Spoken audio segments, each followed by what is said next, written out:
Assalamualaikum warahmatullahi wabarakatuh. Selamat malam pemirsa. Edisi awal pekan malam ini, Senin, saya Munawwarah Busmi hadir menjumpai Anda dengan beragam informasi-informasi terkini di Nuansa Lombok. Banyak informasi-informasi yang akan kami hadirkan untuk Anda. Pastikan tetap bersama kami untuk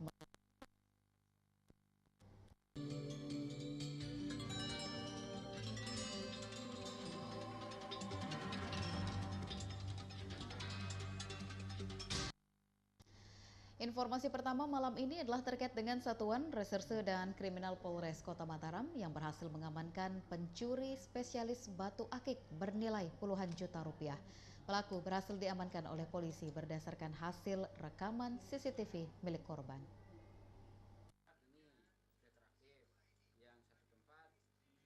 BA warga desa Kampung Melayu Tengah, Kelurahan Ampenan Tengah berusia 40 tahun harus mempertanggungjawabkan perbuatannya di balik jeruji besi Mapolres Kota Mataram atas kasus dugaan melakukan pencurian batu akik bernilai puluhan juta rupiah milik seorang kolektor sekaligus perajin batu akik di Jalan Yosudarso Ampenan.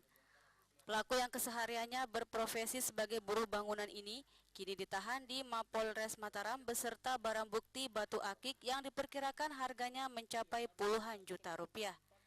Kasat Reskrim Polres Mataram AKP Agus Dwi Ananto dalam keterangan persnya kepada sejumlah wartawan mengatakan pelaku berhasil diamankan pada hari Minggu sekitar pukul 23 WITA di rumah neneknya di lingkungan Presa. Telah terjadi pencurian dengan pemberatan di Jalan Yosudarso. Ya. Ada kejadian anggota melakukan olah TKP. Pada saat melakukan olah TKP, kita mendapatkan suatu rekaman CCTV. Nah, dari dasar rekaman CCTV itu kita tindak lanjuti, ya, tim Mabsal menindaklanjuti dan mendapatkan informasi bahwa pelaku berinisial B. Sementara itu, atas tindak kejahatan yang dilakukannya itu, pelaku dijerat dengan pasal 363 dengan ancaman hukuman di atas 5 tahun penjara. Maesarah, Lombok TV, Mataram. Solidaritas Masyarakat untuk Transparansi Somasi NTB kembali menyoroti kinerja Kejaksaan Tinggi terkait dengan penanganan kasus dugaan penyimpangan belanja perjalanan dinas SPPD Dewan Perwakilan Daerah Provinsi NTB.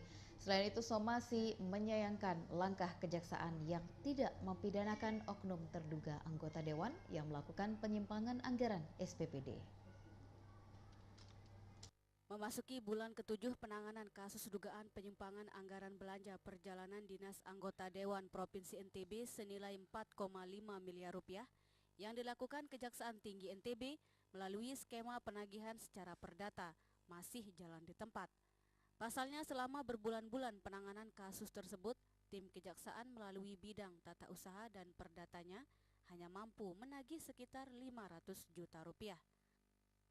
Melihat kondisi itu, Lembaga Penggiat Anti Korupsi Somasi Provinsi Nusa Tenggara Barat menuding penegak hukum yang dalam hal ini Kejaksaan Tinggi telah melakukan pembiaran terhadap terduga oknum anggota Dewan yang melakukan penyimpangan anggaran negara senilai 4,5 miliar tersebut. Sehingga mereka mendesak Kejaksaan untuk tidak lagi melakukan pembiaran dengan cara-cara pendekatan persuasif atau pendekatan hukum administratif, tetapi menggunakan cara-cara tegas yaitu menempuh jalur pidana. Karena menurut mereka tidak ada itikat baik dari terduga oknum maupun mantan anggota Dewan untuk mengembalikan uang kerugian negara tersebut secara sukarela. Sehingga mereka meminta lembaga penegak hukum menuntaskan kasus ini secara hukum dengan segera memeriksa para anggota dan mantan anggota DPRD NTB yang diduga melakukan penyimpangan anggaran negara. Baik oleh Kejaksaan maupun DPRD, sejauh mana proses penanganan kasus ini dijalankan, karena sudah hampir lebih dari 5 bulan sebenarnya, mulai dari bulan Agustus, bahkan bisa dibilang 7 bulanan, mulai dari bulan Oktober sejak kasus ini dipublikasi oleh Inspektorat dan diklarifikasi oleh Kejaksaan. Seperti diketahui, kasus ini bermula dari temuan Inspektorat Provinsi Nusa Tenggara Barat yang menemukan adanya dugaan penyimpangan belanja perjalanan dinas SPPD anggota DPRD NTB senilai 4,5 miliar rupiah pada pertengahan Agustus 2014 yang lalu. Menindaklanjuti temuan itu, Kejaksaan Tinggi NTB kemudian menangani kasus SPPD ini dengan hukum administratif, yaitu tuntutan perdata dengan menagih pengembalian uang tersebut. Namun hingga saat ini Kejaksaan hanya mampu menagih 500 juta rupiah.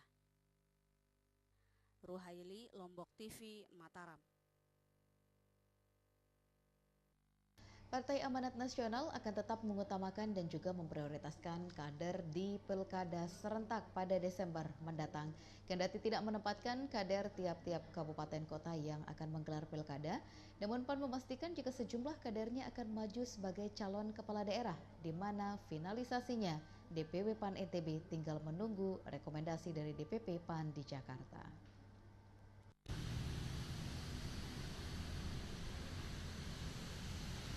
Ketua Dewan Pimpinan Wilayah Partai Amanat Nasional Provinsi NTB Muazim Akbar membeberkan kondisi terakhir arah dukungan PAN di Pilkada serentak pada Desember mendatang. Meski banyak figur yang telah melamar ke PAN, namun ungkap Muazim, PAN akan tetap mengutamakan dan memprioritaskan kader untuk menjadi bakal calon kepala daerah. Meski tidak menempatkan kader di tiap-tiap kabupaten kota yang akan menggelar pilkada, namun lanjut Muazim, PAN memastikan jumlah kadernya akan maju sebagai bakal calon kepala daerah. Kaitannya dengan di NTB, tentu Partai Amanat Nasional tetap mengutamakan dan memprioritaskan kader untuk menjadi bakal calon bupati, wakil bupati, wali kota, dan wakil wali kota di 7 kabupaten kota yang akan melaksanakan pilkada di Nusa Tenggara Barat. Lebih jauh, mantan Ketua Abjati NTB ini mengungkapkan bahwa kepastian untuk mengusung kader sendiri tunjukkan partai berlambang matahari bersinar itu terutama di Pulau Sumbawa, seperti di Kabupaten Dompu, Bima, dan Kabupaten Sumbawa Barat.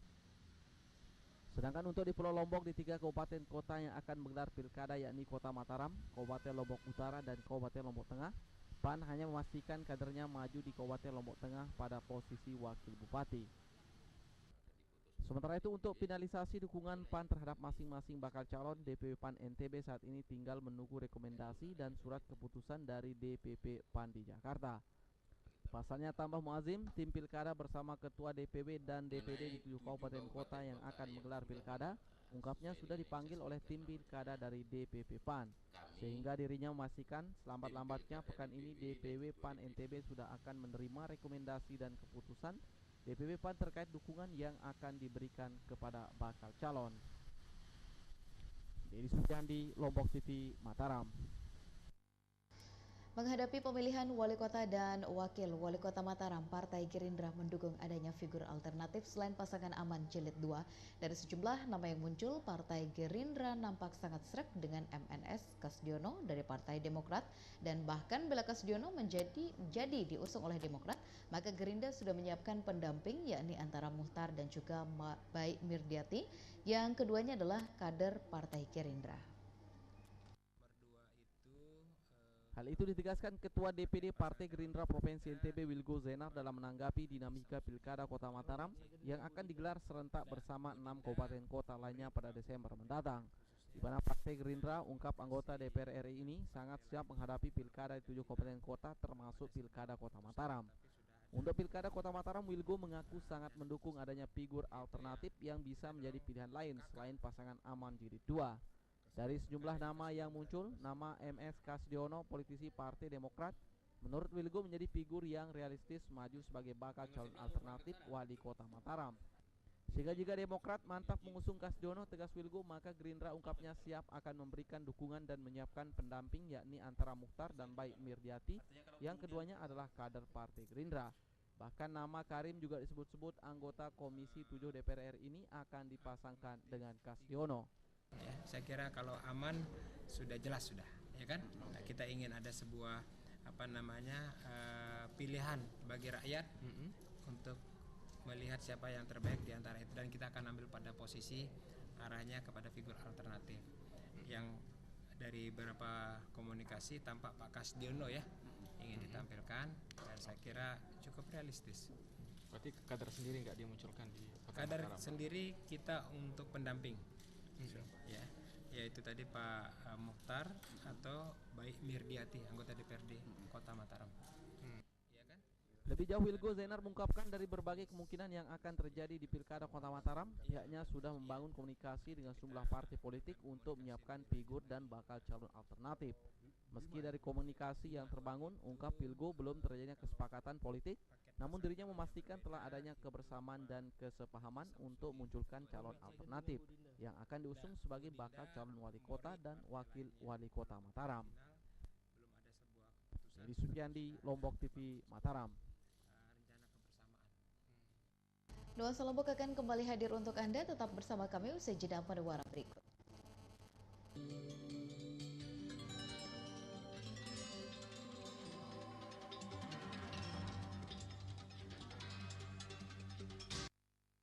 Acara ini dipersembahkan oleh MCO, merubah yang biasa menjadi luar biasa.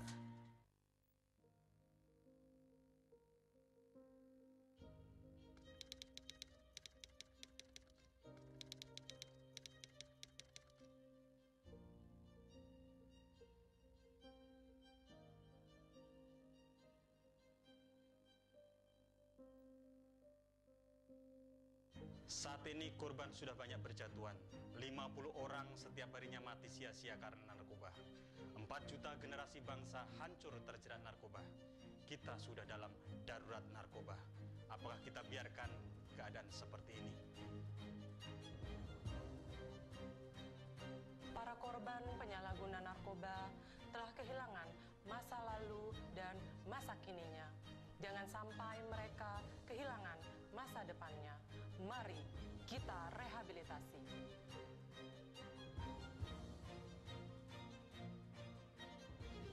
Jangan takut, penyalahguna narkoba. Ingat, sekali lagi, penyalahguna narkoba bukan pengedar atau bandar, tidak dipidana. Dan melaporkan diri ke institusi penerima wajib lapor. Ayo kita sukseskan gerakan rehabilitasi 100.000 penyalahguna narkoba. Mari kita selamatkan Kota Mataram dari penyalahgunaan narkoba menuju Mataram maju, religius dan berbudaya. Sekarang juga.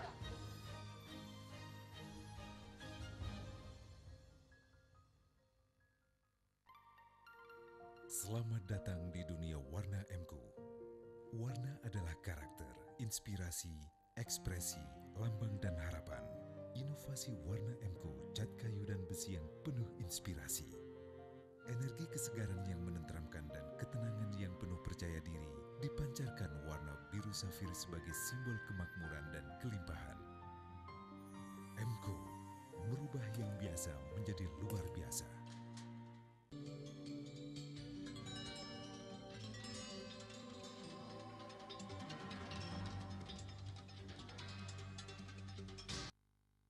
Puluhan santri Pondok Pesantren Nurul Hakim Kediri Lombok Barat mengalami keracunan setelah mengkonsumsi ikan tongkol yang disiapkan oleh pihak pengelola pondok. Ikan tongkol yang dikonsumsi para santri dikabarkan beracun setelah disimpan lama sebelum dikonsumsi. Selain membawa puluhan santri Pondok Pesantren tersebut ke puskesmas untuk mendapatkan pertolongan, kepolisian sektor Kediri juga mengamankan 2 orang juru masak di Pondok Pesantren terbesar di Lombok Barat tersebut.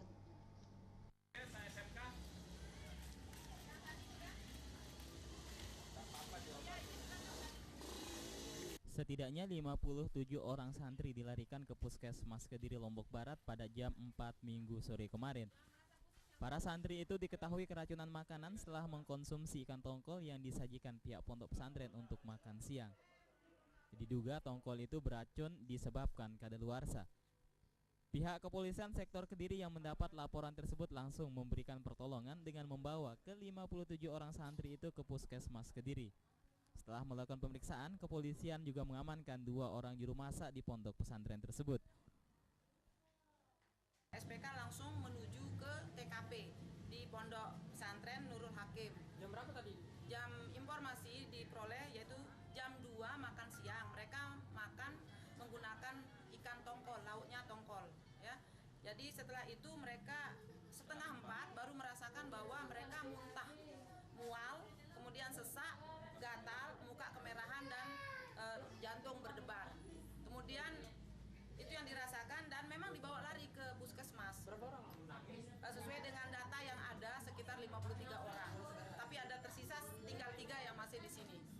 tongkol yang dimasak dalam ponpes atau yang dibeli dari luar? Dimasak di ponpes, tapi belinya jelas dari luar. Dari luar. Ya. Jadi kita sudah amankan untuk juru masaknya 2 orang yang ada sekarang di Polsek Kediri.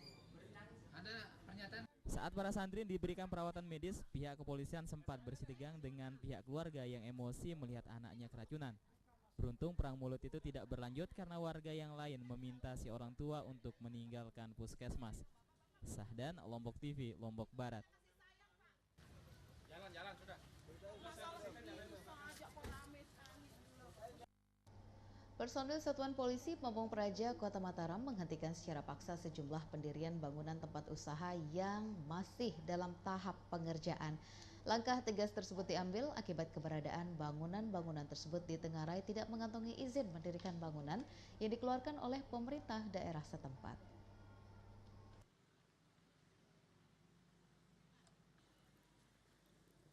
Salah satu bangunan tempat usaha yang pendiriannya dihentikan paksa oleh petugas dari Satpol PP Kota Mataram, yakni bangunan ruko yang ada di Jalan Erlangga Gomong Mataram.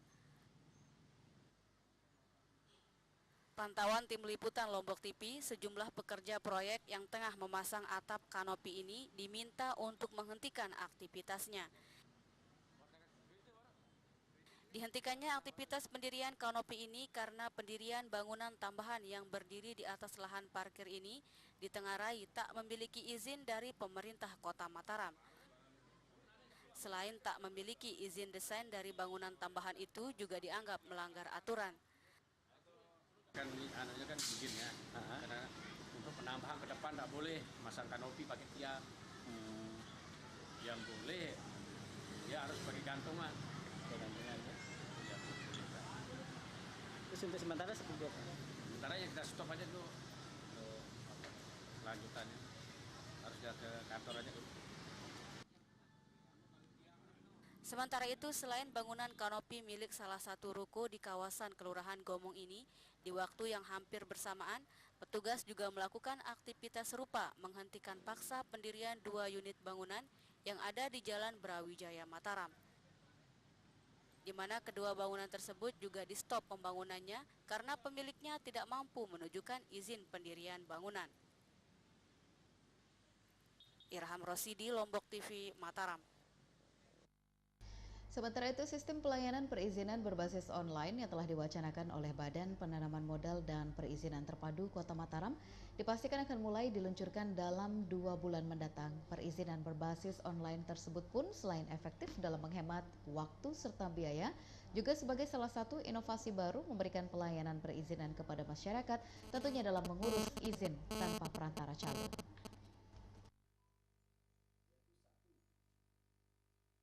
Salah satu alasan Badan Penanaman Modal dan Perizinan Terpadu Kota Mataram menerapkan sistem pelayanan perizinan berbasis online karena lebih efektif dan menghemat waktu.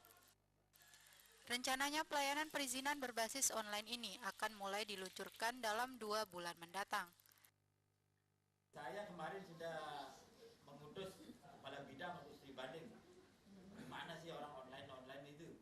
Bagaimana sih kecepatannya, bagaimana pola kerjanya, bagaimana segala macamnya yang dibutuhkan oleh perangkat itu. Jadi sudah kembali, sudah ada gambaran yang jelas. Yang sekarang tinggal programnya sudah ada tergambar itu. Terus kemudian yang sekarang tinggal penyiapan sarana prasarana. Jadi saya memacu kepala bidang informasi yang menangani ini. Jadi cepat harus cepat. Pak, nanya ada belum selesai. Jadi yang sekarang lagi dalam proses. Dan saya deadline 1-2 bulan, jadi harus selesai 2 bulan lah. Jadi satu program. Selain proses pengurusan izin lebih transparan dan hemat biaya, cara ini juga lebih efektif dalam memangkas waktu dan birokrasi yang selama ini banyak dikeluhkan pemohon izin. Sebab dalam mengurus proses izin tertentu, waktu yang paling cepat adalah 7 hingga 14 hari dan paling lambat 1 bulan, tergantung dari kelengkapan berkas yang diajukan oleh pemohon izin. Sementara keuntungan lainnya dari sistem perizinan berbasis online ini, masyarakat yang mengurus perizinan bisa mengetahui berkas perizinan hanya dengan melihat internet. Guna mendukung operasional pelayanan perizinan berbasis online itu, selain menyiapkan perangkat, diantaranya komputer, server, router, dan program, juga sumber daya manusia. Adanya perizinan berbasis online itu diharapkan bisa memaksimalkan pelayanan perizinan, juga sebagai inovasi baru dalam memberikan pelayanan perizinan kepada masyarakat dalam mengurus izin tanpa perantara calo. Lulu, Lombok TV, Mataram. Pemerintah Kota Mataram pada tanggal 16 hingga 17 Mei mendatang akan menggelar Bursa Kerja atau Job Fair yang rencananya akan melibatkan puluhan perusahaan. Terkait dengan hal tersebut, Komisi 4 DPRD Kota Mataram pun langsung mengingatkan Dinas Sosial Tenaga Kerja dan Transmigrasi untuk meningkatkan pengawasannya dalam memastikan perusahaan-perusahaan yang tentunya ikut dalam pameran Bursa Kerja tersebut untuk lebih memprioritaskan tenaga lokal dari Kota Mataram.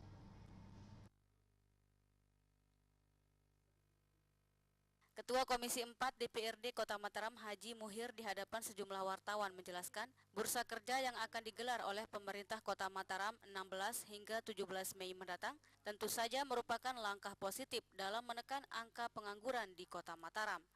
Sehingga agar tujuan kegiatan itu benar-benar terwujud, maka Dinas Sosial Tenaga Kerja dan Transmigrasi Kota Mataram selaku leading sektor kegiatan itu harus benar-benar memastikan putra-putri daerah Kota Mataram tidak hanya sebatas jadi penggembira dan penonton dalam kegiatan pameran Bursa Kerja itu, di mana dirinya meminta Disosnaker Trans Kota Mataram bisa merealisasikan janjinya yang akan meminta perusahaan-perusahaan yang ikut dalam kegiatan itu akan lebih memprioritaskan tenaga lokal dari Mataram ketimbang dari luar Kota Mataram.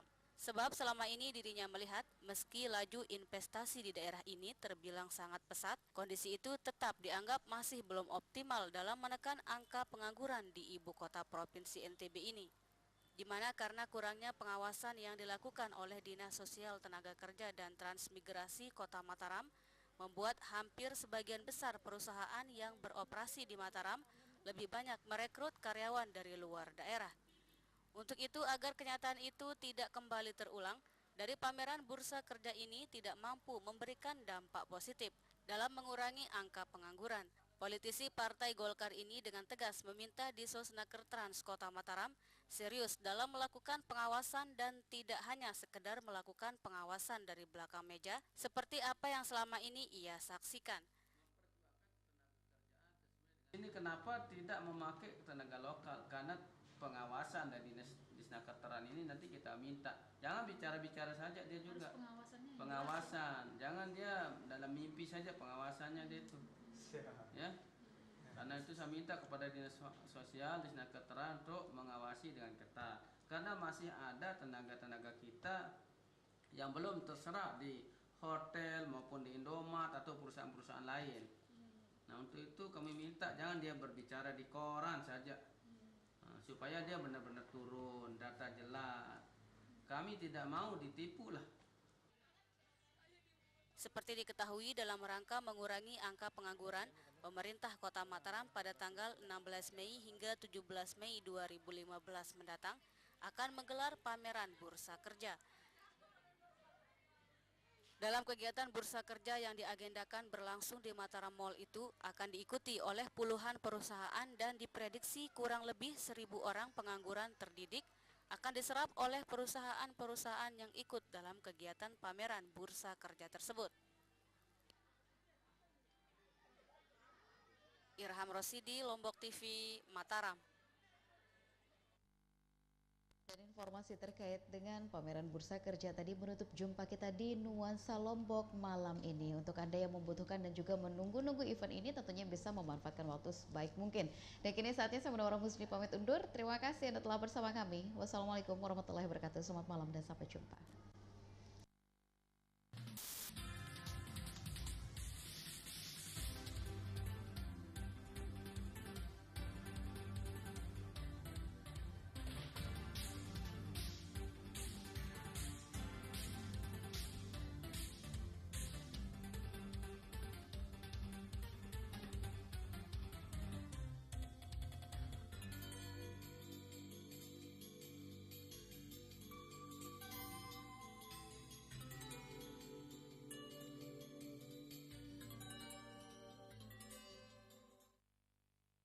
Acara ini dipersembahkan oleh MCO, merubah yang biasa